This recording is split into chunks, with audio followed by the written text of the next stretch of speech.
नमस्कार दोस्तों, स्वागत है आपका हमारे YouTube चैनल में। तो आज हम परीक्षा वाणी का अध्याय 8 उत्तराखंड मिट्टी के बारे में यहाँ पर विस्तृत रूप से जानेंगे। तो बात करते हैं दोस्तों। मृदा वह प्राकृतिक पिंड है जो विच्छेदित एवं अपक्षयित खनिजों, चट्टानों या कार्बनिक पदार्थों के विगलन से निर्मित पदार्थों के परिवर्तनशील मिश्रण से परिच्छेदिका के रूप में संरक्षित होती है और पृथ्वी पर एक पतले आवरण के रूप में ढके रहती है। बाकी मिट्टी की अगर बात करें, मिट्टी या मृदा में जो है खनिज, जैव पदार्थ, जल एवं वायु के अलावा कई प्रकार के सूक्ष्म जीव भी पाए जाते हैं। जैसा कि हम सभी जानते हैं दोस्तों कि मिट्टी में जो है खनिज, जैव पदार्थ, जल एवं वायु के अलावा जो है कई प्रकार के सूक्ष्म जीव भी पाए जाते हैं। और विभिन्न जगह की मृदाओं में इन पदार्थों के अनुपात भिन्न भिन्न होते हैं। इन्हीं भिन्नताओं के आधार पर भारतीय कृषि अनुसंधान परिषद ने देश की संपूर्ण मिट्टी को 8 प्रमुख भागों में बांटा है। तो जो है इन्हीं भिन्नताओं को लेकर जो है भारतीय कृषि अनुसंधान परिषद ने जो है देश की जो संपूर्ण मिट्टी है उसको जो है प्रमुख 8 भागों में बांटा है। जिसमें से है पहले प्रकार की अगर मिट्टी की अगर बात करें दोस्तों, तो पहली है जलोढ़ मिट्टी, फिर उसके बाद लाल मिट्टी, फिर काली मिट्टी, फिर लैटेराइट मिट्टी, फिर उसके बाद मरुस्थलीय मिट्टी, फिर पर्वतीय मिट्टी, पीट व दलदली तथा लवणीय एवं क्षारीय मिट्टी।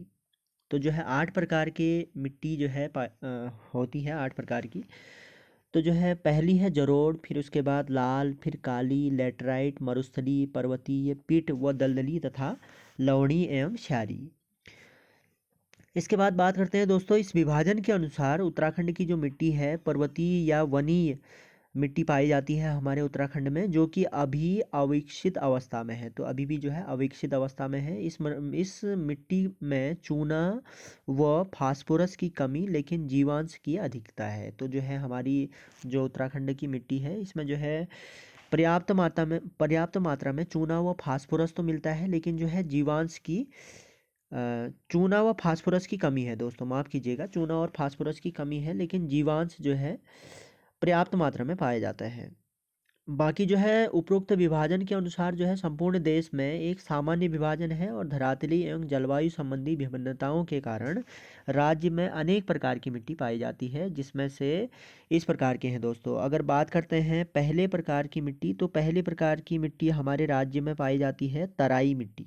तराई मिट्टी की अगर बात करें तो यह जो है हमारे राज्य के दक्षिणी भाग में देहरादून के दक्षिणी सिरे से ऊधम सिंह नगर तक महीन कणों के निक्षेप से निर्मित तराई मृदा पाई जाती है। तो जो है हमारे राज्य में दक्षिणी भाग में देहरादून के दक्षिणी सिरे से ऊधम सिंह नगर तक जो है महीन कणों के निक्षेप से निर्मित तराई मिट्टी पाई जाती है। और राज्य की अन्य मिट्टियों की अपेक्षा यह अधिक परिपक्व तथा नाइट्रोजन एवं फास्फोरस की कमी वाली मिट्टी है। तो इस मिट्टी में जो है जो तराई वाली मिट्टी है हमारी, देहरादून के दक्षिणी सिरे से यह मिट्टी लग जाती है और ऊधम सिंह नगर तक जो है पाई जाती है। देहरादून के दक्षिणी सिरे से ऊधम सिंह नगर तक तराई मिट्टी के अंतर्गत आती है हमारे राज्य में, और ये महीन कणों वाली मिट्टी होती है। और राज्य की अन्य मिट्टियों की अपेक्षा यह जो है अधिक परिपक्व तथा नाइट्रोजन एवं फास्फोरस की कमी वाली मिट्टी है। तो इस मिट्टी में जो है नाइट्रोजन और फास्फोरस की कमी देखने को मिलती है दोस्तों। और यह मिट्टी जो है समतल, दलदली, नम और उपजाऊ होती है। तो समतल भी होती है, दलदली होती है, नम और उपजाऊ टाइप की मिट्टी होती है।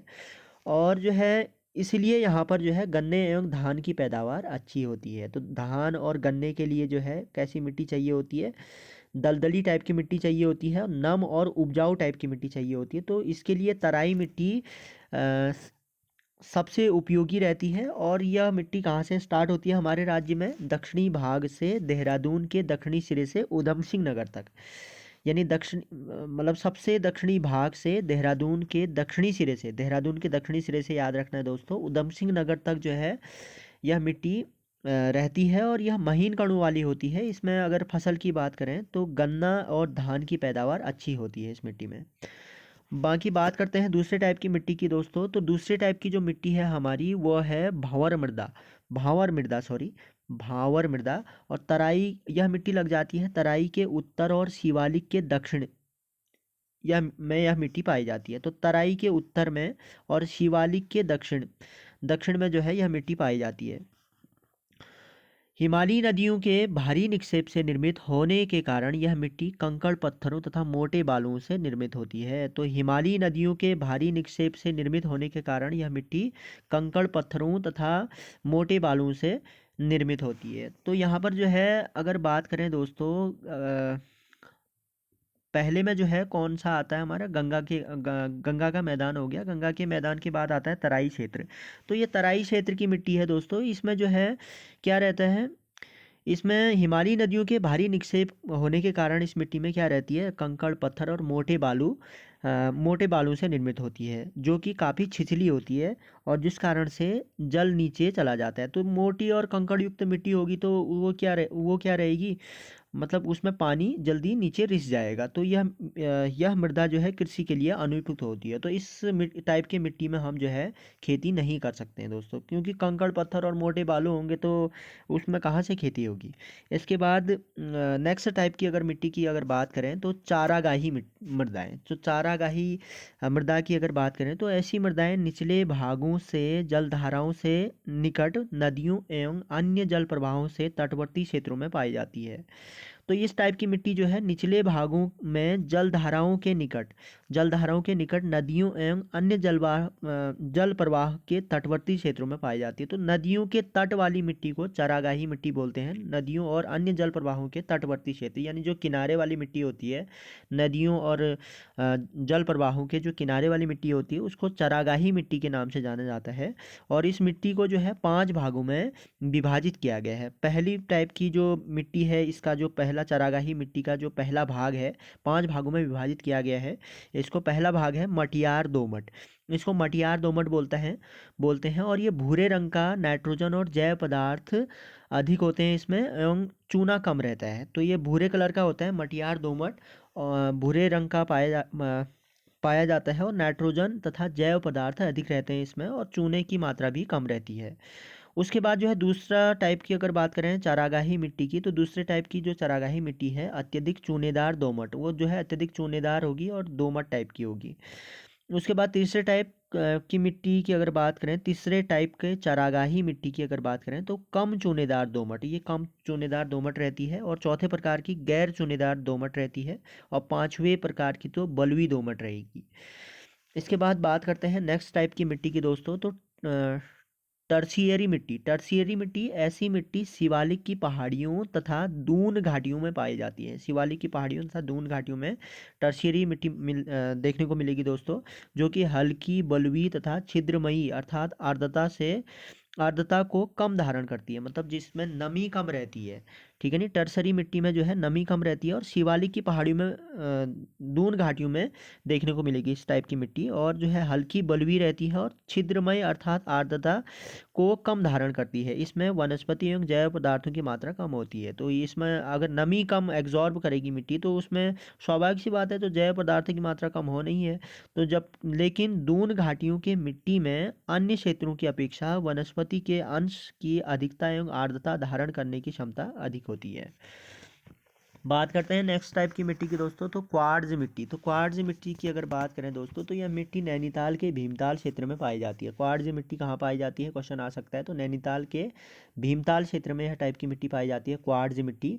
और आदपुरा एवं मध्यकल्प के क्रिस्टेशियन युग में निर्मित शिष्ट शैल क्वार्ट्ज आदि चट्टानों के विदीर्ण होने से इसका निर्माण हुआ है।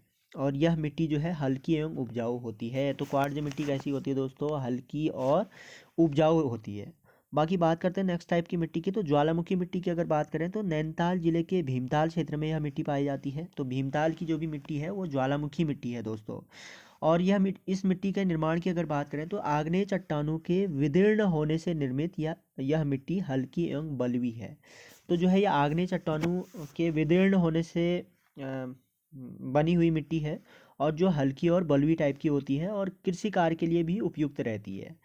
बाकी बात करते हैं दोमट मिट्टी की दोस्तों। तो दोमट मिट्टी जो है शिवालिक पहाड़ियों के निचले ढालों तथा दून घाटी में सहज ही उपलब्ध इस मिट्टी में सहज ही इस मिट्टी में हल्का चिकनापन के साथ साथ चूना, लौह अंश एवं जैव पदार्थ विद्यमान रहते हैं। तो दोमट मिट्टी की अगर बात करें दोस्तों तो दोमट मिट्टी में क्या रहता है, दोमट मिट्टी में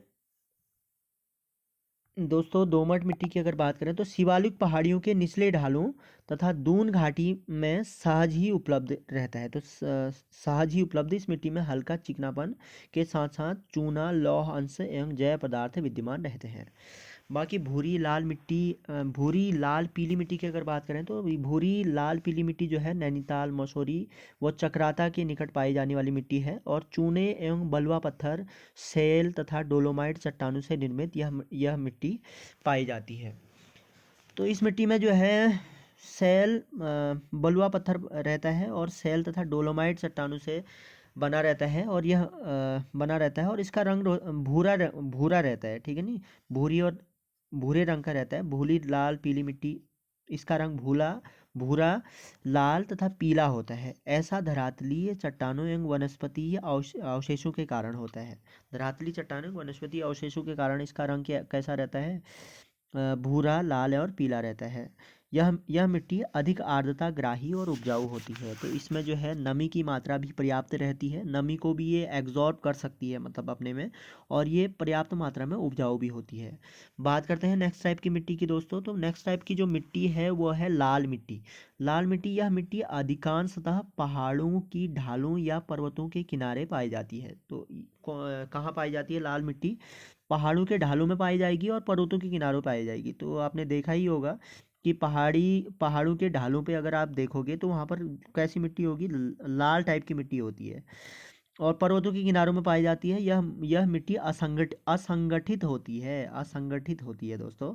और वन की भूरी मिट्टी की अगर बात करें तो यह मिट्टी उत्तराखंड के अधिकांश वनीय भागों में पाई जाती है। भूरी मिट्टी उत्तराखंड के अधिकांश वनीय भागों में पाई जाती है।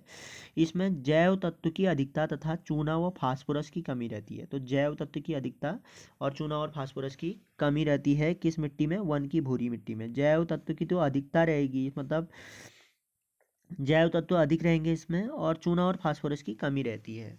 बाकी बात करते हैं नेक्स्ट टाइप की मिट्टी की। तो भस्मी मिट्टी की अगर बात करें तो यह मिट्टी कम ढालू स्थानों, पर्वतीय श्रेणियों के अंचलों तथा उप उष्ण देशीय एवं समशीतोष्ण संभगों में पाई जाती है। बाकी बात करते हैं उच्चतम पर्वतीय छिछली मिट्टी की। उच्चतम पर्वतीय छिछली मिट्टी की अगर बात करें तो यह मिट्टी जो है कम वर्षा वाले उच्च पहाड़ी भागों में मिलती है। तो जहाँ पर जो कम बारिश रहती है जो है हमारे राज्य में, तो उस टाइप के पहाड़ियों में जो है हमें किस टाइप की मिट्टी मिलेगी? उच्चतम पर्वतीय छिछली मिट्टी मिलेगी। तो अत्यधिक शुष्कता तथा वनस्पति के अभाव के कारण यह बिल्कुल अपरिपक्व होती है। इसकी परत पतली रहती है। तो ये बिल्कुल अपरिपक्व मिट्टी है और इसकी परत भी कैसी रहती है? पतली परत रहती है। बाकी जो है उच्च मैदानी मिट्टी की अगर बात करें तो यह मिट्टी 4000 मीटर से अधिक ऊंचाई पर पाए जाने वाले घास के मैदानों में मिलती है। तो 4000 मीटर से अधिक ऊंचाई वाले घास के मैदानों में कैसी मिट्टी मिलती है? उच्च मैदानी मिट्टी मिलती है। बाकी शुष्क जलवायु, वायु अपक्षय तथा हिमानी अपर्दन के प्रभाव के कारण इन मिट्टियों में प्रायः नमी की कमी पाई जाती है। तो नमी की कमी पाई जाती है, मतलब मॉइस्चर नहीं रहता है इसमें। यह हल्की क्षारीय तथा कार्बनिक पदार्थों के उच्च मात्रा से युक्त होती है। चट्टानी टुकड़ों तथा अन्य प्रदूषित पदार्थों के मिश्रण के कारण इस मिट्टी के गठन एवं संरचना में विभिन्नता आ जाती है। इन्हें अल्पाइन चरागाह मृदा भी कहते हैं। तो क्वेश्चन आ सकता है, मोस्ट इंपोर्टेंट है, अल्पाइन चरागाह मृदा किसे कहते हैं? तो उच्च मैदानी मिट्टी को ही क्या बोलते हैं? अल्पाइन चरागाह मिट्टी बोलते हैं। तो महत्वपूर्ण की पॉइंट्स जो है बनते रहते हैं अगर हम डिटेल्स में अध्ययन करते रहें। तो इसके बाद बात करते हैं उप पर्वतीय मिट्टी की। उप पर्वतीय मिट्टी जो है घास के मैदानों के निचले भागों में, जहाँ देवदार, स्प्रूस, ब्लू पाइन आदि के वन मिलते हैं। तो उप पर्वतीय मिट्टी जो है घास के मैदानों के निचले भागों में देखने को मिलेगी हमको उप पर्वतीय मिट्टी।